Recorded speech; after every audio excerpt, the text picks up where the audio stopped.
बीते दिन किन्नौर के उपमंडल निचार के गरशु पंचायत में फटा था बादल। फिलहाल हादसे में जान माल का नहीं हुआ कोई नुकसान। मनाली में शरारती तत्वों का कारनामा, आधा दर्जन गाड़ियों के तोड़ डाले शीशे। पुलिस ने मामला दर्ज कर शुरू की जांच। केंद्रीय माध्यमिक बोर्ड ने 12वीं कक्षा पर वार्षिक परीक्षा परिणाम किया जारी। बता दें कि इस बार 12वीं की परीक्षा के लिए 16,33,730 लाख छात्रों ने करवाया था पंजीकरण। इनमें से 16,21,224 छात्रों ने परीक्षा दी थी, जिनमें से 14,26,420 छात्र हुए पास। 87.98% रहा परिणाम। हिमाचल प्रदेश की बदली सियासत के बीच धर्मशाला विधानसभा सीट पर उपचुनाव के लिए मुकाबला हो गया तिकोना। ओबीसी 35%, एसटी 23%, एससी 20% और 22% सामान्य वर्ग के मतदाताओं वाली इस सीट पर जीत के लिए धौलाधार जितनी चुनौतियों का चढ़ना होगा पहाड़। कांगड़ा में लोकसभा चुनाव के दौरान शराब की कालाबाजारी रोकने के लिए राज्य कर एवं आबकारी विभाग ने जांच में कंट्रोल रूम किया गया स्थापित। राजस्व जिला नूरपुर के उपायुक्त राज्य कर एवं आबकारी प्रीतपाल सिंह ने बताया कि यह कंट्रोल रूम 24 घंटे करेगा काम। सरदार पटेल विश्वविद्यालय मंडी बीए, बीएससी, बीकॉम पहले और दूसरे साल की परीक्षाएं 14 मई से करने जा रहा शुरू। विश्वविद्यालय ने इसके लिए सभी जिलों में किए पुख्ता प्रबंध। प्रदेश भर में 72 केंद्रों पर आयोजित होने जा रही परीक्षाएं। प्रदेश उच्च न्यायालय ने 100 माइक्रोन से कम मोटाई वाले प्लास्टिक बैनरों पर पूरी तरह से प्रतिबंध लगाया। यह सुनिश्चित करने के लिए सभी प्रशासनिक विभागों को जारी किए गए हैं निर्देश। कालका शिमला 4 लेन के तीसरे चरण ढली कैथली घाट का काम उतरने लगा है धरातल पर। अब इस परियोजना के तहत दमेची के पास ओवरपास का शुरू हो गया है निर्माण कार्य। यह ओवरपास शिमला जुनगा सड़क के लिए किया जा रहा तैयार। 1 जून को हिमाचल में होने वाले लोकसभा चुनाव में करीब 1,800 दृष्टिबाधित मतदाता बिना किसी सहारे के करेंगे मतदान। पोलिंग बूथ पर दृष्टिबाधित मतदाताओं को पीठासीन अधिकारी ब्रेललिपि प्रकाशित मार्गदर्शिका उपलब्ध करवाएंगे। कांग्रेस पार्टी के युवा नेता यशवंत सिंह खन्ना ने चंबा में कार्यकर्ताओं में भरा जोश। इस मौके पर उन्होंने बीजेपी पर किया वार। बोले केंद्र सरकार के विरुद्ध देश और प्रदेश वासियों में है आक्रोश। पूर्व सीएम जयराम ठाकुर ने की थी महिलाओं की 1,500 रुपए पेंशन को रोकने की कोशिश। शिमला संसदीय क्षेत्र के कांग्रेस प्रत्याशी विनोद सुल्तानपुरी ने सोलन में जनसभा को संबोधित करते हुए कही यह बात। शिमला संसदीय क्षेत्र से कांग्रेस प्रत्याशी विनोद सुल्तानपुरी ने भरा नामांकन। इस मौके पर मुख्यमंत्री सुखविंदर सिंह सुक्खू भी रहे उनके साथ मौजूद। गिरिपार क्षेत्र के कांटी मशवा सड़क पर कार के गहरी खाई में गिरने से एक युवक की हुई मौत, जबकि 4 युवक गंभीर रूप से हुए घायल। घायलों को उपचार के लिए सिविल अस्पताल पांवटा साहिब में किया गया भर्ती।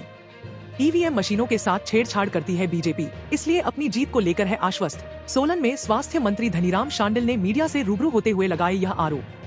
देश की विभिन्न मंडियों में पहुंच रहा हिमाचल प्रदेश के जिला सिरमौर का लहसुन 120 से 160 रुपए प्रति किलो मिल रहे दाम। लोकसभा चुनाव को लेकर स्वीप के तहत बचत भवन चंबा में एक जागरूकता शिविर का किया गया आयोजन। इसकी अध्यक्षता उपायुक्त मुकेश रेपसवाल ने की। इस कार्यक्रम में आईटीआई के प्रशिक्षकों सहित अन्य लोगों ने लिया भाग। जनजातीय जिला लाहौल स्पीति विधानसभा से पूर्व मंत्री डा. रामलाल मारकंडा ने बताया निर्दलीय प्रत्याशी अपना नामांकन भरा। उन्होंने सोमवार सुबह केलांग में एसडीएम कार्यालय में दाखिल किया पर्चा। पीपल जातर के लिए बदले गए ट्रैफिक रूट को अब पूर्व की भांति किया सुचारू। अब सभी वाहन ढालपुर में माल रोड होकर ही दौड़ेंगे। 15 दिनों के बाद ट्रैफिक रूट में दोबारा किया गया है बदलाव। मुख्य सचिव प्रबोध सक्सेना ने सोमवार को कुल्लू जिला में लोकसभा चुनाव के प्रबंधों का लिया जायजा। वहीं ढालपुर स्थित रथ मैदान में स्वीप के तहत एक कार्यक्रम किया गया आयोजित। इसमें मुख्य सचिव मतदाताओं को लोकसभा चुनाव में मतदान के लिए किया जागरूक। हिमाचल प्रदेश के मुख्यमंत्री सुखविंदर सिंह सुक्खू ने कहा कि चारों संसदीय क्षेत्र से कांग्रेस के प्रत्याशियों ने नामांकन पत्र कर दिए हैं दाखिल। नामांकन के बाद अब प्रत्याशी जाएंगे जनता की अदालत में। सोमवार को शिमला संसदीय क्षेत्र के कांग्रेस प्रत्याशी विनोद सुल्तानपुरी के नामांकन के बाद मुख्यमंत्री सुक्खू ने पत्रकारों ने बातचीत में कहा कि यह चुनाव साधारण चुनाव नहीं, बल्कि यह चुनाव लोकतंत्र के भविष्य को सुनिश्चित करने का चुनाव है। देश की राजनीति को दिशा देने वाला है यह चुनाव। जिला ऊना के हरोली के घालूवाल में कांग्रेस प्रत्याशी सतपाल रायजादा के समर्थन में एससी मोर्चा की बैठक में डिप्टी सीएम मुकेश अग्निहोत्री भी रहे मौजूद। केंद्रीय माध्यमिक शिक्षा बोर्ड ने 12वीं के बाद अब 10वीं का भी वार्षिक परीक्षा परिणाम किया जारी। 10वीं की बोर्ड परीक्षा में कुल 93.6% छात्र हुए पास। पिछले साल यह प्रतिशत 93.12 था, यानी इस साल 10वीं की परीक्षा में पास प्रतिशत में 0.48% की हुई बढ़ोतरी। जिला सिरमौर के पच्छाद में आंगनवाड़ी वर्करों और हेल्परों की बैठक की गई आयोजित। आंगनवाड़ी वर्करों और हेल्परों को 3 महीने से नहीं मिला है वेतन, जिसके चलते आंगनवाड़ी वर्करों और हेल्परों में सरकार के प्रति पनप रहा भारी रोष। लोकसभा चुनाव व विधानसभा उपचुनाव के लिए नामांकन की प्रक्रिया जारी। सोमवार को हमीरपुर संसदीय क्षेत्र से भाजपा प्रत्याशी केंद्रीय मंत्री अनुराग सिंह ठाकुर ने दाखिल किया अपना नामांकन पत्र। जसवा परागपुर विधानसभा क्षेत्र के अंतर्गत पुलिस चौकी डाडासीबा के तहत ग्राम पंचायत सवाना के वार्ड नंबर 1 के नजदीक तयामल रोड से कुछ दूर पर खाई में पेड़ के नीचे अज्ञात व्यक्ति का शव मिलने से इलाके में फैली सनसनी। पुलिस कर रही है जांच।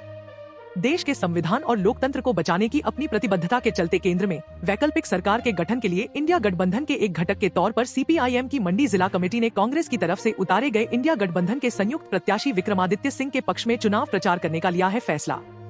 बंगाणा क्षेत्र के तलमेहडानवाड़ी के मध्य चड़ोली जंगल में भड़की आग, वन संपदा को हुआ भारी नुकसान।